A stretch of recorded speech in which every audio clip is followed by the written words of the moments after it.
got my first flying V when I was 11 or 12, I think. It was an Epiphone flying V, if you can believe that. And what happened was I had a couple of guitars, and I was a bad boy. So my mother took the guitars and she sold them. You know what I mean? It was like a punishment. You know, I did something bad. It must have been bad. So my dad bought me another one just to get back at my mother, you know, as parents do. And he bought me, it was like a pearl white Epiphone Flying V.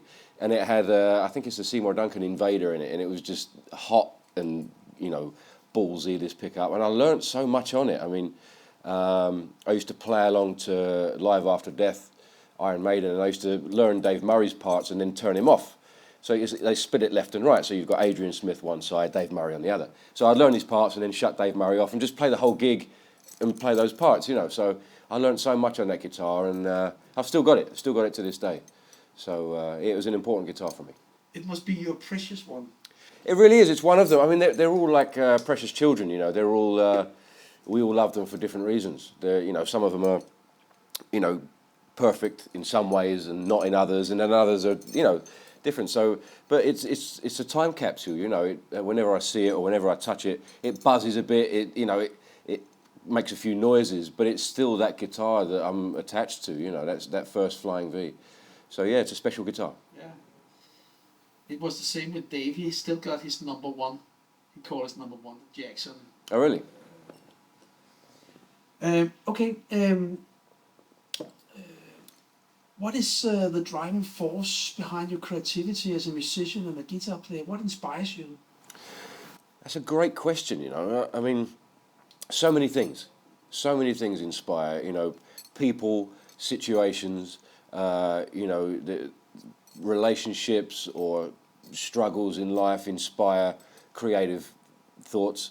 I think it all comes back to the guitar, though, to be honest with you. Nothing inspires me like the guitar. I wake up in the morning, I grab a coffee, I go and sit up and grab a guitar, and it starts the day. And there's nothing for me more inspiring than that. And that kind of enables you to translate those feelings or those struggles or those flashes of inspiration into music, hopefully, you know. But I think fundamentally it starts with the guitar, just looking at the thing on the wall. You know, I remember when I was a kid, and if it was Hendrix or Schenker or whatever it was, and they had this magical instrument, I was drawn to it, you know, like millions of people are, and still am. So when I see it on the wall, and it could be a Les Paul, it could be a Strat, it could be a Flying V, whatever it is, something draws you towards one of them, you pick it up, and that, I don't think there's anything more inspirational than that. That's inspiration, I think, in its purest form. And then you can channel all those ideas melodically or conceptually through that instrument. It's a beautiful thing. I sat down yesterday, Michael had done to listen a little bit about the first album with Priest and the new album with Priest. Have you developed in somehow between those two, not even as a player, but also, you know, as a person, and you know, things are growing big. You know, it's not a little bar band anymore. Yeah. But things has developed in a positive way for you as a musician, composing, and you're into the big compositions with Rob and Glenn and so. Tell me a little bit about that. Is the involvement from the first album to this album? Yeah, I think there's definitely a growth. There's definitely an awareness of how can I do something better? How can I improve songwriting? How can I improve the lead guitar playing or the message I want to put forward in the creation of the songs or the playing? So I think there's definitely a conscious thing that's going on in my mind, and I think that, you know, seeing the guys make music the way they do, I think it's in their minds too. How do we do it better? How do we make it sound better, create better songs, record it better, get better performances? So there's always that dedication to getting better, getting, you know, more, evolving somehow, if that's possible. And from my point of view, between the two records, there was definitely more thought on this one as to what I'm going to say on this one. You know, the first record, I'm there, I'm happy to be there, I'm fortunate to be there, I'm writing with these masters, and I'm learning what I can and putting down what I can. And I'm kind of just happy to be there and, you know, involved in it. This one was a bit more of a, if importance is the right word, this is a bit more important. What's my voice going to be now? This is the second record. What am I going to say on the guitar? If someone puts on this CD or this album, how are they going to tell that it's me speaking through the guitar? So there was more of a conscious effort with that, and it was more of a pulling back in terms of speed and being flashy, more of an emphasis on melody and note choice and phrasing, and just trying to create my own unique fingerprint with those melodies, you know. And I think that fingerprint shines through. The more notes there are, the less space you have for that fingerprint to shine through. And all these guys we spoke about before, Michael Schenker, Zach Wilde, Randy Rhoads, they were incredible technicians, but they had space and phrasing which allowed that fingerprint to shine through. And you can tell it's them, you know. David Gilmour is another one, Brian May is another one, Jimi Hendrix, you know, they've all got that musical fingerprint. So I was trying to find my own one. And there's millions of players that are in there, you know, in my brain, and I can hear Schenker, I can hear Zach, I can hear, you know, different parts of everyone. And hopefully it comes out in your own way, you know. So that's what I was striving to achieve on this record, definitely. Yeah, but I think I can hear development from the first one into this one, that you have brought more originality in your playing this time. I can hear when it's you playing.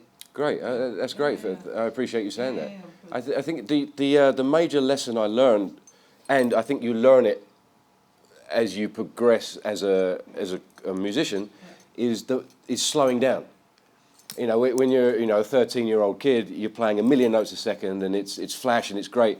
But the older I get, the more I sort of slow down and put more emphasis on the note rather than the amount of notes, you know. And I think it allows the phrase or the melody to speak to people. They can sing it, and it conveys either a message or a sentiment, which is what music's all about, really. It's really warm in here. Exactly. You just tell me if you want to break. That's all right, we're good. Open the door and you can. Michael had a question, or we worked on a question about the.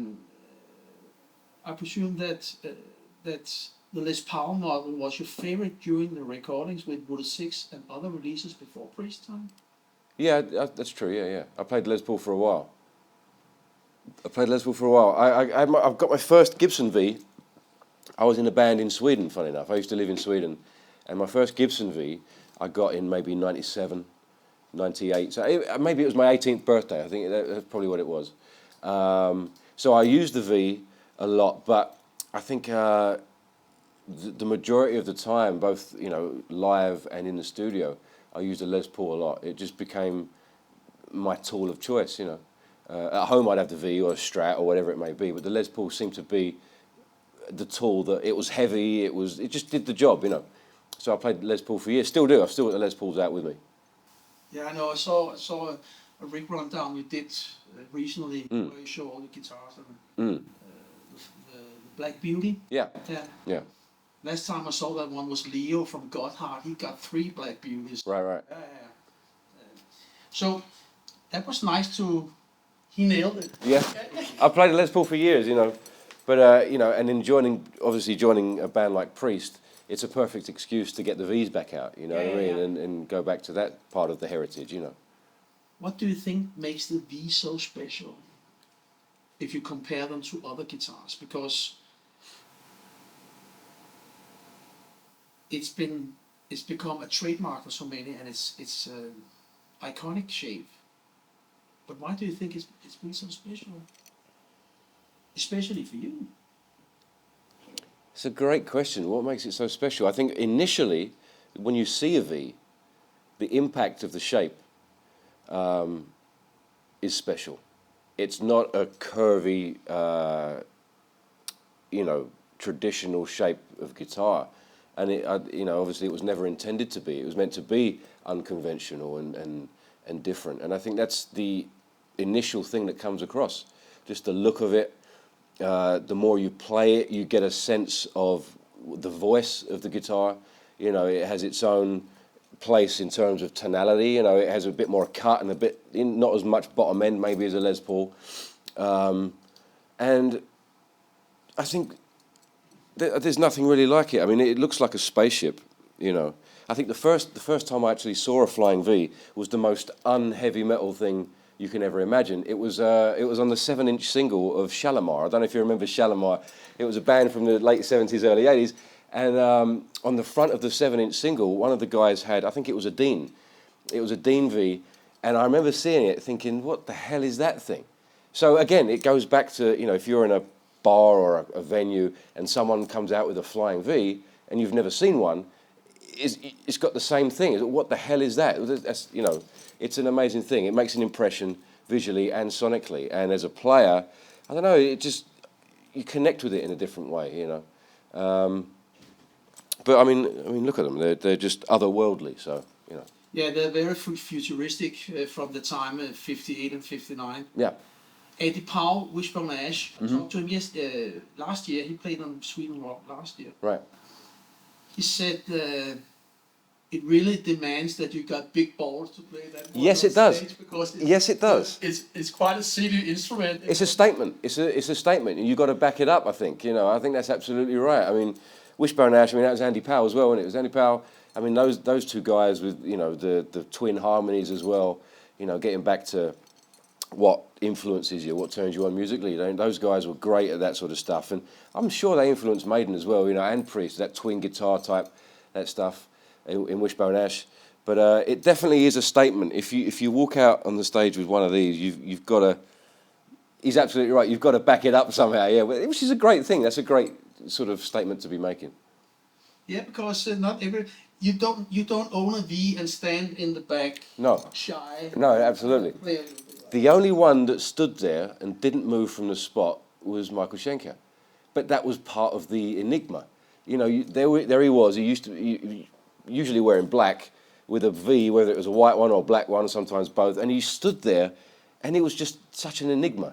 You know, everyone else was running around, but his statement was in the playing, and he definitely backed it up with that. You know, again, melody, note choice, phrasing, technique. You know, so. Tell you a little secret, because I made an interview with him last year in Brighton, and the first thing he said to me, you know, I was never looking for the V. The V was looking for me. Oh, definitely, definitely. Playing Les Paul. Yeah, because he played Les Paul on the Scorpions. One of the videos they did, it was a Les Paul, right?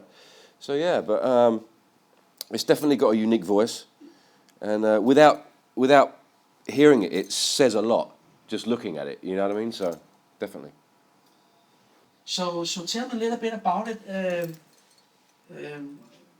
Maybe you can start with the fretboard and the headstock. Yeah. Okay. I know you got the Falcon as your trademark. Yeah. In the 12th fret. Yep. Yeah. Okay, I'll just do some speaking and talk about it. Take it away. So this is the Epiphone. Richie Faulkner signature Flying V, and it's based on a guitar that I've been using with Priest for the last 7 years, almost 8 years now. And this guitar had been customized over those years, you know, so it got the double scratch plates, it got the EMG 5766, and the Epiphone is pretty much an exact copy of the original guitar.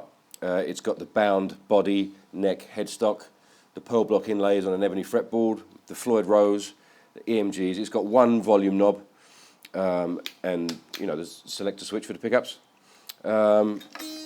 You've got a battery compartment in the back there, which this one, I don't think this one has. So you have to. You modified that one? This one's been modified and modified and modified, and the culmination of these mods became this. You know, so this one doesn't have a battery compartment, so you have to take the scratch plate off to change the battery for the EMGs. This one has a battery compartment, which makes it a lot easier. This one's also got a satin neck.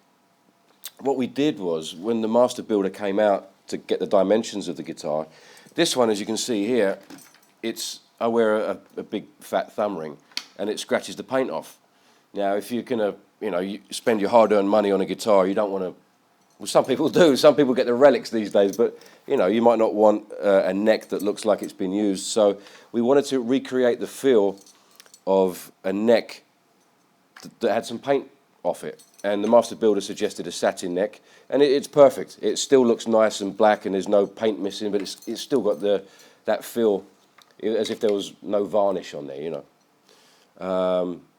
It's got the Priest logo on the headstock, obviously, and it's a pretty simple machine, but it's a beast, you know. And the double scratch plate came from.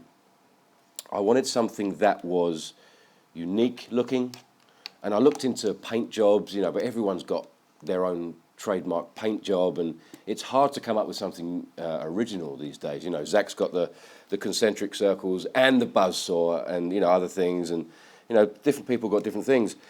And one day it just came to me that if you doubled up the scratch plate and made it symmetrical, it creates like an eye-catching, unique, yet kind of classic-looking design. And also it stops the paint. I usually wear a big cuff with spikes on it with Priest, and it takes away the paint underneath this. So it served a purpose as well. You know, it wasn't just something to look different. It actually served a purpose. So, and that's how it came about. And I got in touch with the guys at Epiphone, and they put this together, and they sent me it. And I remember I opened it for the first time. You know, I've got the prototype at home, and I opened the prototype, and I was blown away by how, you know, similar it is to the original, and how much guitar it is. It's a lot of guitar. It's nice and weighty, which I like as well. You know, being a Les Paul player as well, I like them a bit of weight on them. It's got a C-shaped neck, which is a bit bigger than a regular V, bigger than a regular kind of 67 shaped V. Bit more meat to it, and it's the 50s shape as opposed to the 67 shape. So it's more like the old Carina style shape, and it meets the body at the 21st, 22nd fret. I think the 67s meet the body a bit further down. So it's got wider shoulders, if you want to call them that, and I just prefer the shape. Binding, 5-ply binding. It's a beautiful instrument. It's got Grovers. It's got Grovers up there, and obviously the Floyd Rose with the locking tuners. So that's it. Well, colour-wise, I've always used black and white guitars. You know, for some reason, you know, maybe it's the Hendrix thing, you know, with the black and white straight. I don't know. Maybe it's Schenker with the black and white V. I don't know where it came from, but I was never a fan of coloured guitars so much. It was always either black or white. You know, so the signatures are black and white. I mean, you never know. I mean, again, the older I get, I've got red guitars, I've got green guitars, I've got gold guitars, you know. So you never know what colours are going to end up on them. But primarily, all the Les Pauls I use with Priest are black. The V's are black. I've got an Explorer that's black. It just seems to just have an aesthetic that's, you know, especially with the white. It's just classic, you know, and timeless. So, but again, who knows what the future holds? We might do some custom colours. Might do some, you know, greens or some blues, or you never know. So, yeah, we'll see. I've got a white one. I've got a white one of these. It's white on white, which I painted up myself. Basically, same spec, exactly the same thing. I just painted it white. So yeah. That's funny. Everybody has to paint their guitars. Yeah. Change the pickups and Yeah. and the vibrator. It's true. Let's ask Andy about his first Flying V. Oh, really? Yeah. Oh, yeah, the white one. Yeah, He's still got it. Yeah. He sanded down and painted black. But he still got it. Yep. Tell me a little bit about the Falcon. Your trademark, the Falcon. Okay. Well, the on the 12th fret marker here, there's a graphic of a falcon, and the Falcon name came about when I joined the band. Rob Halford picked up on my surname, which is Faulkner, and originally it was Falconer, and it came from you know, back in the day my family trained, kept and flew falcons for, you know, dignitaries and you know, royalty and stuff like that. So that's where the name comes from, and Rob said he's got to be called the Falcon because of that, and it kind of stuck. And he calls me it all the time, and it's on, you know, it's on my picks, logos, it's on the guitar now, so it's kind of stuck, and it's kind of cool because it's part of the heritage of the family name and everything like that. So although we don't fly Falcons anymore, we fly V's. How about that? That's corny as shit, but yeah. That's typical. That's typical. Yeah. When musicians starts to fantasy. Yeah, right. I was wondering, because you have talked about the neck and the 60s neck and Floyd Rose. Is there any particular reason it's a Floyd Rose? Um, Are you, yeah, you're dive bombing a whole lot in Sinner, I know. yeah.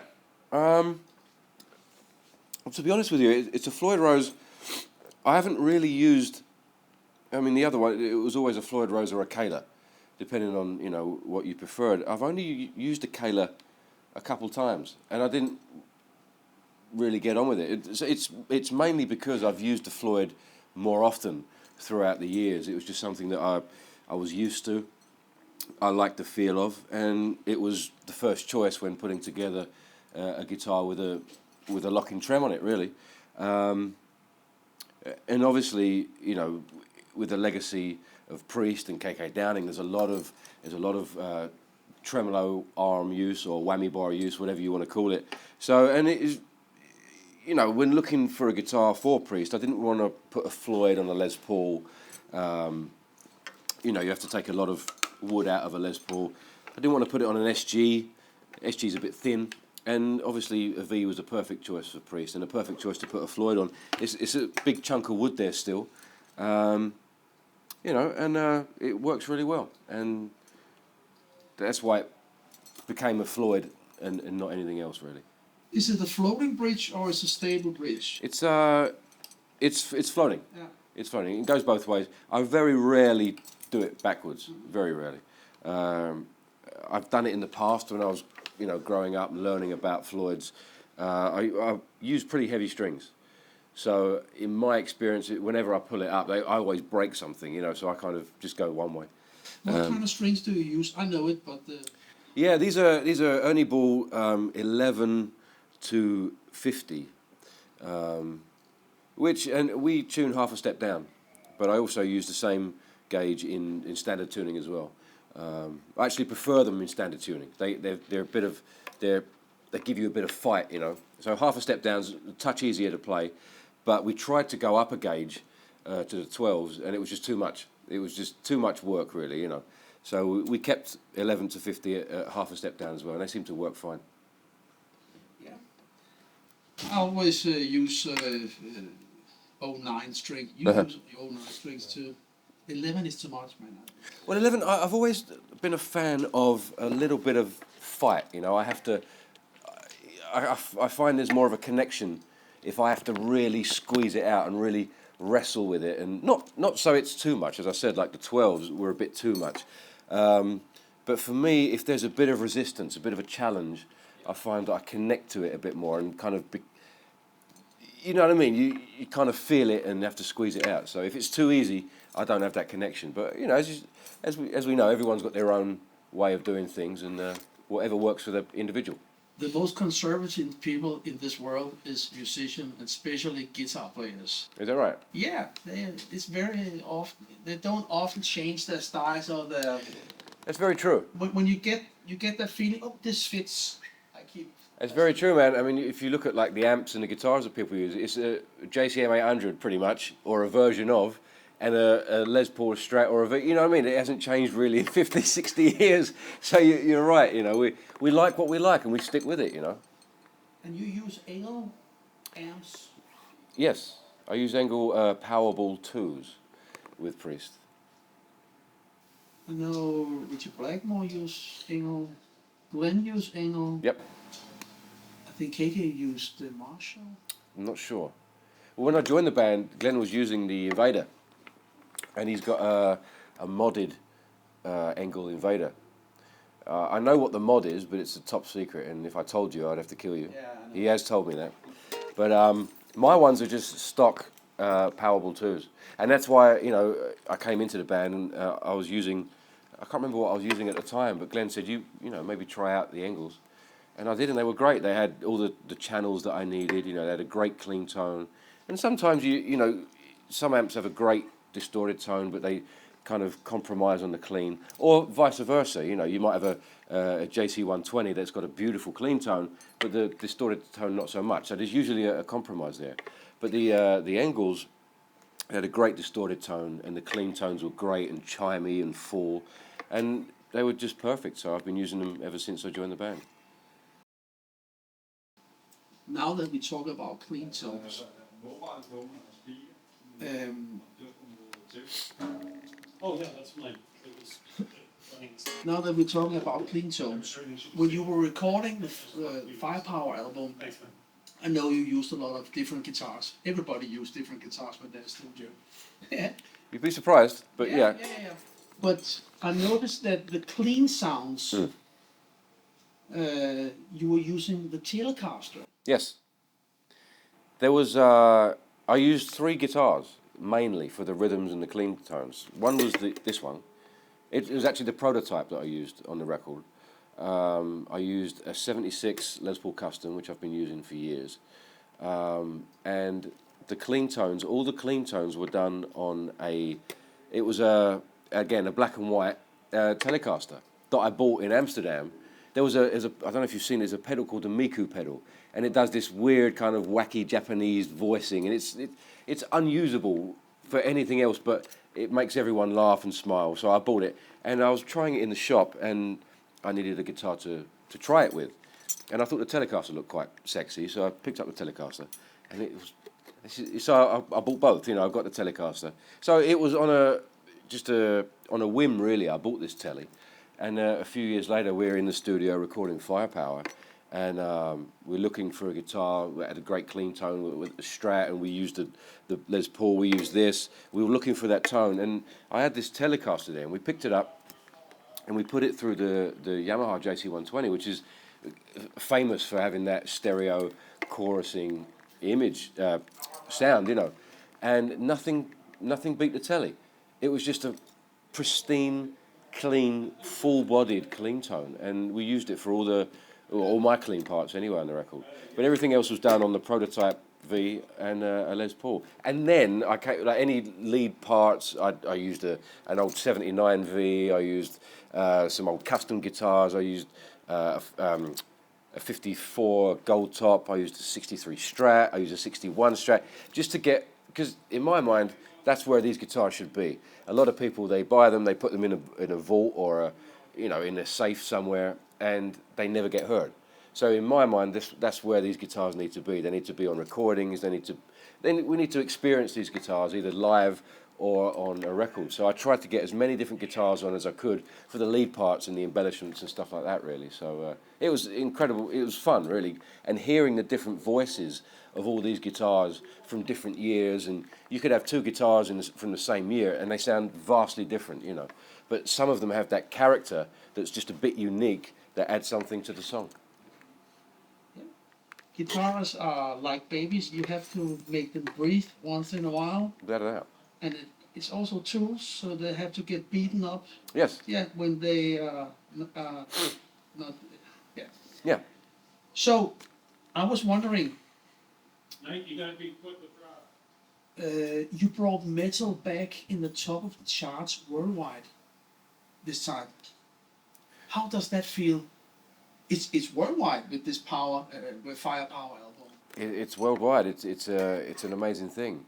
It's we do what we do to the best of our ability, but that's all we can do, and we put it out and we put it down and let it go, and it's the fans. It's the fans that put it there. It's the fans that connect with it and put it where it is, and it's the fans showing the world that this is the record that we think is number one. We can't do that, they do it, and to be number one around the world in so many different countries with a metal record is a fantastic affirmation of how strong heavy metal is in 2018. It's up there with hip hop and country and pop and dance. There's metal at number one. So yeah, but it just reaffirms to the world how strong metal is and how passionate the fans are about it. So it's a big thank you to them, really, as well. Yeah, and of course, the songs are strong. Each song is strong in their own way and very, very melodic. Well, it's strong. It's one of those relative terms. Good, bad, strong. It's relative. It depends what people think of it, but you know, it seems to be connecting in a strong way with people. They're loving the songs, they're loving the record, and again, we can only do what we think is the best thing to do. As I said to you before, we're always striving for a better song, a better sound, a better take, a better performance, you know, a better lead guitar solo, whatever it may be. And it culminates in an album, and as I said, you let it go, and hopefully it connects, and this one seems to be connecting. It's fantastic because many times albums got perhaps 2 or 3 great numbers and the rest is filled, you know. But these numbers are all great. Oh, I appreciate you saying that. I mean, I really mean it. As I said to Michael earlier, it's the first metal album I've been hearing. When I drive into work, I hear that's great. When I drive home in the night, I hear this album. That's brilliant. I appreciate I try it. to get everybody else to listen to the. That's brilliant. That's the power. That's the power of metal, you know. So you made something. It's going to be album of the year, metal-wise. In the Danish press, metal press, everyone points at your album. Oh, that's amazing. This is the album. That's an amazing feeling, you know. That's an amazing feeling. That's wicked. Thank you so much. Well, fingers crossed. So well deserved. We were talking about, you know, because we've been studying you. You know everything about it. Also the things you don't know. Shit. Yes. Michael brought it up. I wasn't aware about it before I read about it. You were the driving force behind the actor Christopher Lee and that heavy metal album he did. And he was 92. Yeah. How did that come up? What did you do? Well, it was the second record that I think he did. The first, it's always who you know. It's as we know, it's the right place at the right time, or you know someone that knows someone, and that's basically what it was. I was approached. I had a friend of mine that was playing drums for Sir Christopher, and I don't know how that happened, but he called me and he said, this was for the first record, and he called me and he said, I'm working with Sir Christopher Lee. I'm like, what? Like, you know, doing heavy metal, and that's what's happening. Can you come and play guitars? And I think I was out on the road at the time, and I couldn't do it. I had to say, no, I'm not able to do it. So the second album came around, and it was called, I think it was called Charlemagne, The Omens of Death. And apparently it turns out that Christopher Lee is a descendant of King Charlemagne. So there's a connection to the story, and he's kind of singing, narrating, and there's different characters in the story. And they approached me again to not only play, but they asked me if I could arrange the music for it. So they had some ideas, they had some general, and it was kind of symphonic, orchestra-based. And they wanted it to be arranged for a heavy metal band to play, you know. So the idea of the songs were there, but, you know, I could take stuff from that and create metal songs out of them. And I was available at the time. And I said, yeah, absolutely, you can't turn that down. And it was quite an experience. And obviously I met Sir Christopher, and he was a character, you know. He's seen many things and he's experienced different things. So it's great to, you know, talk and experience someone like that, that has so much experience. You get different viewpoints, you get, you know what I mean, all that sort of stuff. He was a character. And, you know, sadly he's no longer with us, but I mean, his films and his music, he's gonna live on forever. And everything he's been through, and he's making heavy metal at 92. That's just such a great thing. It's such an inspiration for anyone. You know, if anyone's feeling like, I'm too tired to do it today, or I don't think I can, you know, for whatever reason, that dude's doing it at 92. So you haven't got an excuse anymore. You know, so an incredible inspiration on many levels. For God's sakes, man, it was the man with the golden gun. Exactly. He was a hero, man. Yes. And in reality as well, I think he served in the war, you know, so he was a hero on many levels, so absolutely.